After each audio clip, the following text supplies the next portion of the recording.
নমস্কাৰ আপোনালোক সকলোকে পুনৰবাৰ টিকে মাইণ্ডৰ অন্য এটা ৰাতিপুৱাৰ ধামাকাদাৰ খবৰলৈ স্বাগতম জনাইছো। অন্য দিনৰ দৰে আজিও আপোনালোকৰ বাবে দিনটোৰ কেইবাটাও গুৰুত্বপূৰ্ণ খবৰ লৈ আহিছো। ভিডিঅ' প্ৰথমৰ পৰা শেষলৈকে চাই থাকিব। আৰু আজি খবৰ কেইটা আপোনালোকক জনোৱাৰ আগতে সকলোকে সৰুকৈ এটা অনুৰোধ, যদি খবৰ কেইটা চাই ভাল পায় তেনে লাইক এটা কৰিবলৈ নাপাহৰিব আৰু চেনেলটো যদি সাবস্ক্ৰাইব কৰা নাই তেনে চেনেলটো সাবস্ক্ৰাইব কৰি ল'ব। আগবাইছো আজিৰ প্ৰথমটো খবৰ ফালে। এইখিনিতে আমাৰ ভাৰতবাসীৰ কাৰণে এটা বিৰাটেই বেয়া খবৰ ওলাই পৰিছে। আমাৰ ভাৰতত হয়তো আকৌ এবাৰ পেট্ৰল ডিজেলৰ নাটনি হ'ব পাৰে। খবৰ লোৱা অনুসৰি হৰমুজ প্ৰণালীৰ জৰিয়তে আমাৰ ভাৰতৰ দুখনকৈ বৃহৎ জাহাজ পাৰ হ'বলৈ চেষ্টা কৰিছিলে, যদিও দুয়োখন জাহাজকে আটক কৰি ৰাখিছে বোলে ইৰাণে।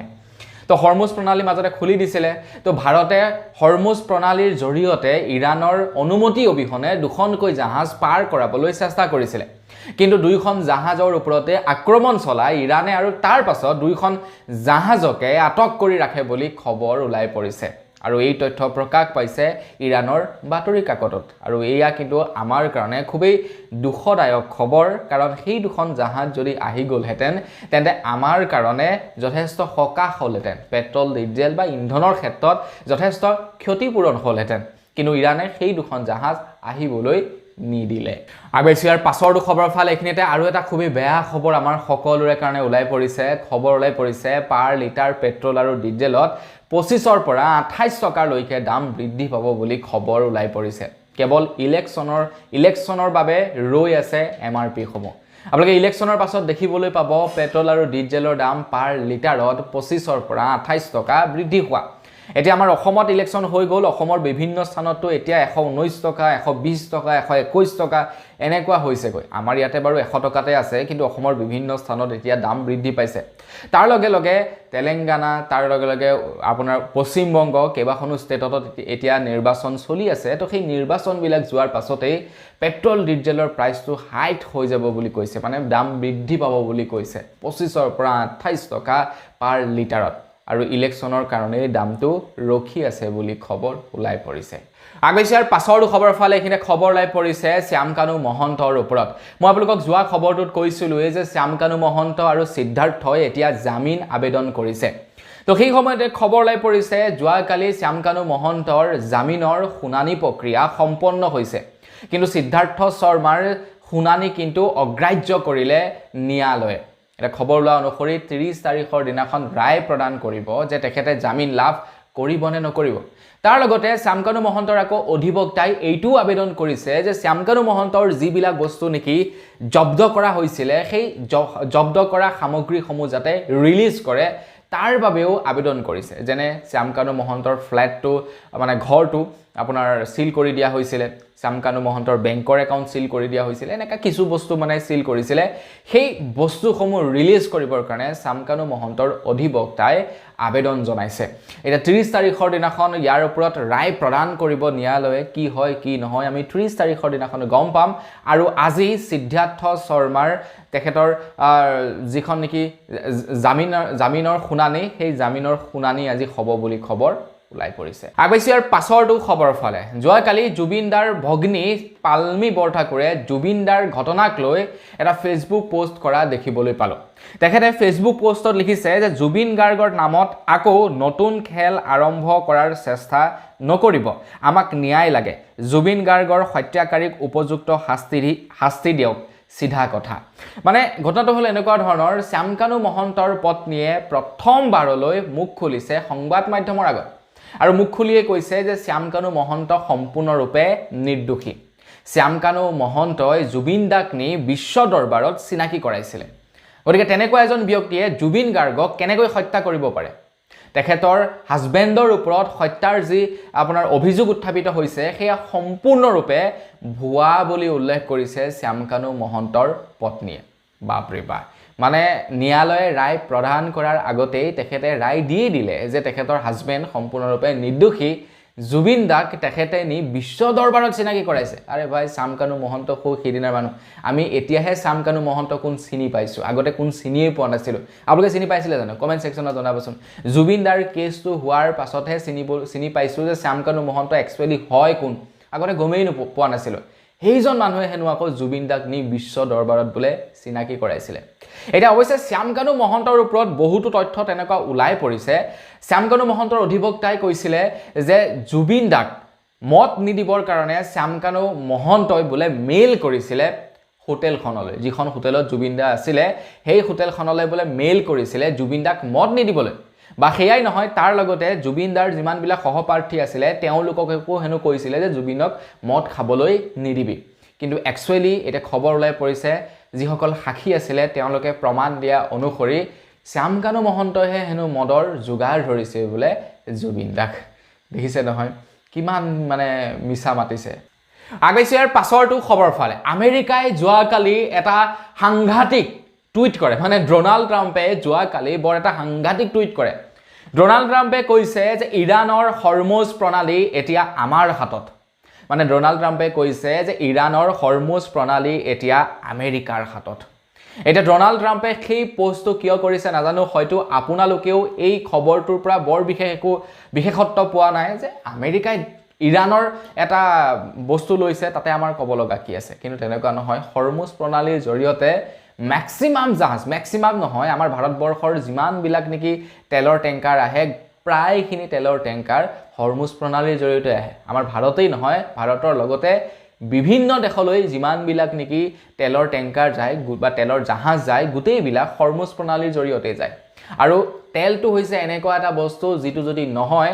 ভাৰতৰ ইকনমি হিলি যাব এইকেইদিনত আপোনালোকে গম পাইছে গতিকে তেনে অৱস্থাত যদিহে আমেৰিকাই হসাকৈয়ে হৰমুজ প্ৰণালী কন্ট্ৰোল কৰিবলৈ লাগে তেনেহলে আমেৰিকাই কি কৰিব ডমিনেটিং সিস্টেম গঢ়ি তুলিব যেনেকৈ নেকি ভাৰতৰ ওপৰত এতিয়া ডমিনেট কৰিবলৈ চেষ্টা কৰে ঠিক তেনেকৈ আৰু প্ৰেছাৰাইজ কৰিব ভাৰতৰ ওপৰত যে তহতে আমুকৰ লগত বেপাৰ কৰিব নোৱাৰিবি তামুকৰ লগত বেপাৰ কৰিব নোৱাৰিবি যেতিয়া কেতিয়াবা যদি যুদ্ধ বিগ্ৰহ হয় তেতিয়া ক'ব যে তহতে আমাৰ আমুকখন দেশক সাপোৰ্ট কৰিব লাগিব তামুকখন দেশক সাপোৰ্ট কৰিব লাগিব মানে এনেকুৱা ভয় ভাবুকি দিব ডোনাল্ড ট্ৰাম্পে গতিকে এইটোটা খুবেই বেয়া খবৰ আমাৰ কাৰণে আগৈছে ইয়াৰ পাছৰটো খবৰ ফালে খবৰ ওলাই পৰিছে হৰিদ্বাৰৰ এজন পাখণ্ড ভণ্ড এজন পণ্ডিতৰ ওপৰত খবৰ ওলাই পৰিছে হৰিদ্বাৰত এজন ভণ্ড পণ্ডিতে এগৰাকী 6 বছৰীয়া নাবালিকক 6 বছৰীয়া নাবালিক নহয় শিশুক 6 বছৰীয়া শিশুক তেখেতে অপকৰ্ম কৰিছিলে 6 বছৰীয়া শিশুক অপকৰ্ম কৰিছিলে ভাবকচোন বাৰু এই যিবিলাক নেকি বাবা হাজি থাকে ন তো সববিলাক নহয় কিছুমানৰ কথা কৈছো আৰু তো কিছুমানকটো দেখাতেই মানে অকনমান তেওঁলোকৰ চৰিত্ৰবিলাক বেয়া বেয়া লাগে মানুহক মুঠতে তেওঁলোকে লুটিবৰ কাৰণে ভণ্ড বেগ ধৰি থাকে কিছুমান বাবা এনেকুৱা দেখিছো কিছুমান মানে চকুৰ আগত দেখিছো কলে এতিয়া আপোনালোক আচৰিত হৈ যাব যিবিলাক নেকি আপোনাৰ সেই বেংগল সেংগল সাইডৰ পৰা আহি আমাৰ অসমত থাকে ৰাতি হলে হিহঁতে মালৰ পাৰ্টি কৰে দিনত আকৌ হিহঁতে পুৰা কাপোৰ কানি পিন্ধি আপোনাৰ গাঁৱে গাঁৱে ঘুৰিবলৈ যায় সেইবিলাক হয়তো আপোনালোকেও প্ৰত্যক্ষ কৰিছে আপোনালোকৰ তাত আমাৰ ইয়াতে মাজতে 5 জন মান আছিল এতিয়া নাই বাৰু তেওঁলোক গলগে আৰু এটা জায়গাত তেওঁলোকে বেছি দিন নাথাকে বাৰু যি কি নহওক এটা খবৰ লাই পৰিছে পবিত্ৰ হৰিদ্বাৰত অপবিত্ৰ কৰ্ম কৰিছে এজন বাবাই 6 বছৰীয়া নাবালিকাৰ সৈতে অপকৰ্ম কৰিছে বাবা শিৱ কুমাৰ নামৰ এজন বাবাই আৰু তেখেতক ইতিমধ্যে আৰক্ষীয়ে গ্ৰেফতাৰো কৰিছে আগৈছে ইয়াৰ পাছৰটো খবৰ ফালে আমাৰ অসমৰ ইলেকশ্যনৰ প্ৰাকখনত ৰিনিকি ভূঞা শৰ্মাৰ ওপৰত অভিযোগ উত্থাপিত কৰিছিলে পৱন খেৰে কৈছিলে যে ৰিনিকি ভূঞা শৰ্মাৰ ওচৰত 3খন দেশৰ পাছপোৰ্ট আছে 3খন দেশৰ পাছপোৰ্ট আছে ভাৰতৰ বাহিৰেও 3খন দেশৰ পাছপোৰ্ট আছে বুলি পৱন খেৰে ৰিনিকি ভূঞা শৰ্মাৰ ওপৰত এটা অভিযোগ উত্থাপিত কৰিছিলে মানে তেখেতে ভাৰতৰ নাগৰিক হয় তাৰ লগতে 3খন দেশৰ নাগৰিক বুলি পৱন খেৰে এটা অভিযোগ উত্থাপিত কৰিছিল হেয়াই নহয় তাৰ লগতে এইটো অভিযোগ উত্থাপিত কৰিছিল যে ৰিনিকি ভূঞা শৰ্মাৰ ডুবাইত 52000 কোটি টকাৰ কোম্পানী আছে এটা 52000 কোটি টকাৰ কোম্পানী আছে নে নাই সেই সম্পৰ্কটো এতিয়ালৈকে একো খবৰ ওলোৱা নাই অৱশ্যে সেইটো মানে নিতাল হৈ গল আৰু সেই খবৰটো নাইকিয়া হৈ গল কিন্তু খবৰ ওলাই পৰিছে যে পৱন খেৰে যেটো অভিযোগ উত্থাপিত কৰিছিল 3খন দেশত পাছপোৰ্ট থকা বুলি হেইটো সম্পূৰ্ণৰূপে ভুৱা বুলি খবৰ ওলাই পৰিছে এই তদন্ত কৰিছে ভাৰতীয় বিদেশ মন্ত্ৰালয়ৰ তৰফৰ পৰা আৰু ভাৰতীয় বিদেশ মন্ত্ৰালয়ে কৈছে ৰিনিকি ভূঞা শৰ্মাৰ বিৰুদ্ধে পৱন খেৰে যেটো অভিযোগ উত্থাপিত কৰিছে হেইটো সম্পূৰ্ণৰূপে ভুৱা মানে যে 3খন দেশত পাছপোৰ্ট থকা বুলি অভিযোগ উত্থাপিত কৰিছে হেইটো ভুৱা এতিয়া মুখ্যমন্ত্ৰীৰ পত্নীৰ হোৱাৰ বাবেই হয়তো কেন্দ্ৰ চৰকাৰৰ ফালৰ পৰা ইমান ততাতৈয়াকৈ তদন্ত চলালে কিন্তু গৌৰৱ গগৈৰ ঘটনাটো যেটো নেকি পাকিস্তানৰ সৈতে লিংক আছে হেতু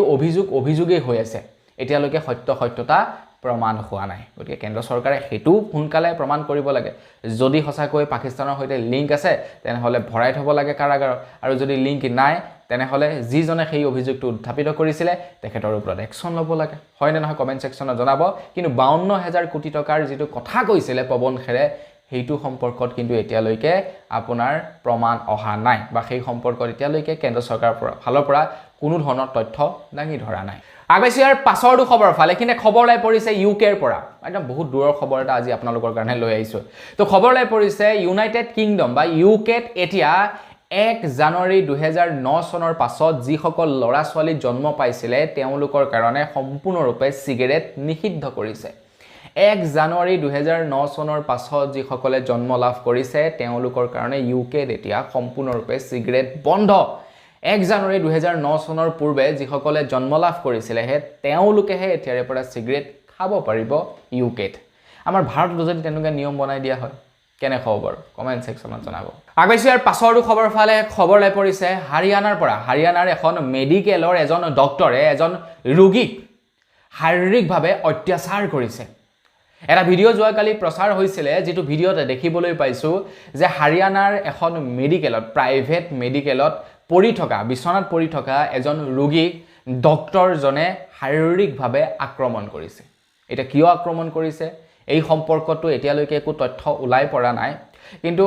ডক্টৰজনে কি কৰিছিলে আপোনাৰ সিসি কেমেৰা ঢাকি লৈ পিনে কাপোৰ টানি আপোনাৰ শাৰীৰিক এটেক কৰিছে ৰোগীজনৰ ওপৰত কিন্তু এটা সিসি কেমেৰাত ধৰা পৰিলে এতিয়া মোৰ মতে সেইখন হস্পিটেল আৰু লগতে সেই ডক্টৰজনক এৰেষ্ট কৰিব লাগে হয়নে নহয় কমেন্ট সেকশনত জনাব আগেছিয়াৰ পাছৰটো খবৰ ফালে কিন্তু বিৰাটে এটা ইন্টাৰেষ্টিং খবৰ লাই পৰিছে খবৰ লাইছে ওয়েষ্ট বেংগলৰ পৰা তো আপোনালোকে হয়তো সাগে ৰিসেন্টলি প্ৰধানমন্ত্ৰী নৰেন্দ্ৰ মোদী ডাঙৰীয়াৰ এটা ভিডিও দেখা পাইছিলে যেটো ভিডিওত প্ৰধানমন্ত্ৰী ডাঙৰীয়াই ওয়েষ্ট বেংগলৰ এখন দোকানত গৈ 10 টকাৰ জালমুৰি খাইছিলে হয় আপোনালোকে হয়তো নিশ্চয় ভিডিওটো দেখা পাইছে সাগে আৰু যদি আপোনালোকে মোৰ ভিডিও কন্টিনিউ চাই তেনেহলে হয়তো আপোনালোকে গম পাইছেই প্ৰধানমন্ত্ৰী ডাঙৰীয়াই নিৰ্বাচনী প্ৰচাৰ চলাবলৈ গৈ 10 টকাৰ জালমুৰি খাইছিলে এটা খবৰ লাই পৰিছে যিখন দোকানত জালমুৰি খাইছিলে সেই দোকানখনত ৰিপৰ্টাৰ্ছ সকলে সেই দোকানৰ ওনাৰজনৰ মানে ৰিভিউ লবলৈ গৈছিলে মানে মন্তব্য বাইট লবলৈ গৈছিলে তো তেনে অৱস্থাত সেই দোকানীজন যিজন দোকানীৰ নেকি অৰিজিনেল ওনাৰ হয় সেই ওনাৰজনে কৈছে যে এই দোকানখন এনো মমতা বেনাৰ্জীয়ে খুলি দিছিলে সেই মানুহজনক মমতা বেনাৰ্জীয়ে খুলি দিছিলে দোকানখন যিজা নেকি তেখেতৰ অৱস্থা বেয়া আছিলে আৰু প্ৰধানমন্ত্ৰী ডাঙৰীয়াই গৈ সেইখন দোকানে পালেগে তাতে 10 টকাৰ জালমুৰি খাবৰ কাৰণে আগেছিয়াৰ পাছৰটো খবৰ ফালে এখিনি এটা বিৰাটে আমাৰ কাৰণে বেয়া খবৰ ওলাই পৰিছে প্ৰতি প্লেট ডিমত এতিয়া 30ৰ পৰা 40 টকা 35ৰ পৰা 45 টকা পৰ্যন্ত দাম বৃদ্ধি পাইছে বুলি খবৰ ওলাই পৰিছে ডিমৰ দামটো মাজতে কমিছিলে কিন্তু এতিয়া আকৌ 195 টকা পৰ্যন্ত পাৰ প্লেট ডিমৰ দাম হৈছে গৈ বাহুবলী ডিমটোৰ দামটো এতিয়াও বেছি যেটো বাহুবলী ডাঙৰ ডিম আপোনালোকৰ তাত আছে না জানো আমাৰ ইয়াত বাহুবলী বুলি ডিম এটা আহে মানে ডিমটো ডাঙৰ বেলেগৰ তুলনাত কেতিয়াবা সেই ডিমটোৰ ভিতৰত দুটাকৈ কুহুমু থাকে দাম 10 টকা বাকি বিলাক সৰু সেইবিলাকৰ দাম বিলাক অকমান কম বাহুবলীৰ দামটো বহুত বেছি কিন্তু নৰমাল ডিমৰ দামত এতিয়া মানে প্লেটত এতিয়া 35ৰ পৰা 45 টকা দাম বৃদ্ধি পাইছে 195 টকা হৈছে গৈ পাৰ প্লেট ডিমৰ দাম আগেছিয়াৰ পাছৰটো খবৰ ফালে এখিনি খবৰ লাই পৰিছে হায়াৰ সেকেন্ডাৰী পৰীক্ষাৰ ৰিজাল্টৰ ওপৰত বহুলোকে সুধি আছিল যে দাদা হায়াৰ সেকেন্ডাৰী ৰিজাল্ট কেতিয়া দিব তো হায়াৰ সেকেন্ডাৰী পৰীক্ষাৰ ৰিজাল্ট ঘোষণা কৰিব 28 এপ্ৰিল তাৰিখৰ দিনাখন তো অসমৰ মুখ্যমন্ত্ৰী ডক্টৰ হিমন্ত বিশ্ব শৰ্মা দেৱে যোৱাকালি ঘোষণা কৰিছে 28 এপ্ৰিলত হায়াৰ সেকেন্ডাৰী পৰীক্ষাৰ ৰিজাল্ট ঘোষণা কৰিব গতিকে 28 এপ্ৰিল তাৰিখলৈ অপেক্ষা কৰক হাজু হৈ থাকক আগেছিয়াৰ পাছৰটো খবৰ ফালে কিন্তু আকৌ খবৰ লাই পৰিছে প্ৰধানমন্ত্ৰী নৰেন্দ্ৰ মোদী ডাঙৰীয়া দেৱে যিখন দোকানত নেকি জালমুৰি খাইছিলে সেইখন দোকানৰ ওপৰতে খবৰ লাই পৰিছে প্ৰধানমন্ত্ৰী ডাঙৰীয়া দেৱে যিখন দোকানত জালমুৰি খাইছিলে সেই দোকানখন বাদ দি বুলে আখে-পাখে যিমান বিলাক দোকান আছে সকলো বিলাক বন্ধ কেৱল জালমুৰি দোকানখনে খোলা আছিল কিছু ভিডিও প্ৰকাশ পাইছে যিসকল লোক তাত উপস্থিত আছিল তেওঁলোকে ভিডিও কৰি প্ৰচাৰ কৰিছে মানে কেৱল ভিডিওৰ কাৰণেই সেই দোকানখন খোলাই লৈছে আৰু তাৰ ভিতৰত থকা বস্তু বাহনীবিলাক সব ধুনিয়াকৈ পেকিং কৰি ভৰাই লৈছে বাকি দোকানবিলাক মুঠতে বন্ধ কেৱল ভিডিওৰ কাৰণেহে সেই দোকানখন খোলোৱা হৈছিল চাওকচোন গোটেই বস্তুবিলাক মানে স্ক্ৰিপ্টেড জিঅ'ৰ যিমানবিলাক নেকি ৰিচাৰ্জ প্লেন আছে ৰিচাৰ্জ প্লেনসমূহত জিঅ'য়ে কি কৰিছে বিৰাটেই চতুৰভাৱে দাম বৃদ্ধি কৰি দিছে যাতে আপোনালোকে ধৰিব নোৱাৰে যিসকলে এটা বছৰৰ ৰিচাৰ্জ একেলগতে কৰি লয় তেওঁলোকক কি কৰিছে তেওঁলোকৰ যিটো ইয়াৰলি প্লেন সেইটোত অকণমান দাম বৃদ্ধি কৰি দিছে তাৰ বিপৰীতে তেওঁলোকে দৈনিক যিমান ডাটা পাইছিলে যি ফেচিলিটি পাইছিলে সেইখিনি একেই ৰাখিছে কিন্তু যিসকলে প্ৰত্যেক মাহে মাহে ৰিচাৰ্জ ভৰাই তেওঁলোকক কি কৰিছে তেওঁলোকৰ ৰিচাৰ্জৰ দামটো একেই ৰাখিছে কিন্তু তেওঁলোকে যি ভ্যালিডিটি পায় যি নেকি নেট পেক পায় ডেইলি যিমান ডাটা পায় সেই বস্তুটোত সলনি কৰি দিছে জিঅ'য়ে এই ৰিচাৰ্জ প্লেন কেইটাত মানে সাইলেন্টলি মনে মনে 20% দাম ইনক্ৰিজ কৰি দিছে আমি ধৰিবই পৰা নাই কাৰণ বেছি বেছি এমাউন্ট বঢ়োৱা নাই 50 টকা 60 টকা বঢ়াই দিছে আমি কমেই পোৱা নাই যে দাম বাঢ়ি গ'ল তবৰনে কল আপোনালোকৰ পূৰ্বৰ ৰিচাৰ্জ প্লেনটোৰ দাম কিমান আছিল আৰু এতিয়া কিমান হ'ল সেইটো কমেন্ট সেকশনত জনাব আজি ভিডিও জনাবলগীয়া সৰুটা ইনফৰমেশন ইমানে আছিল জানি কেনে পালে সেই সম্পৰ্কে জনাব পুনৰ এবাৰ লগ পোৱাৰ খাজলৈ বিদায় মাগিছো ধন্যবাদ জয় অসম